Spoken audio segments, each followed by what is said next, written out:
నీ ప్రార్థన బట్టి ఎప్పుడైనా ధైర్యం తెచ్చుకున్నావా? నీవు నీ ప్రార్థన నీకు ఒక ధైర్యాన్ని ఇవ్వాలి. ఆ ధైర్యాన్ని ఇచ్చే ప్రార్థన ఏది?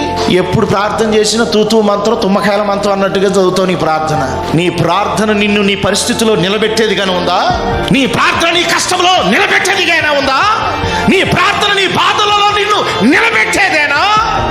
నీ ప్రార్థన నీ అవసరతలలో నిన్ను కాపాడేదేనా? ఎలా ఉంది నీ ప్రార్థన?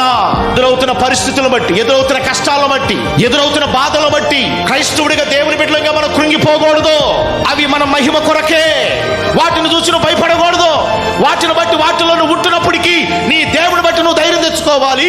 ఈ కష్టములలో ఈ బాధలలో నా సేవకులు మా కోసం ప్రార్థించేవారు ఉన్నారని చెప్పి నీ సేవకులు బట్టి నువ్వు ధైర్యం తెచ్చుకోవాలి. ఈ కష్టములలో ఈ బాధలలో నేను ప్రార్థన చేస్తే నా దేవుడు నా ప్రార్థన విని నా కష్టంలో నా బాధలో నా సమస్యలో నాకు విడుదల ఇస్తాడని చెప్పి నీ ప్రార్థన బట్టి నువ్వు ధైర్యం తెచ్చుకోవాలి.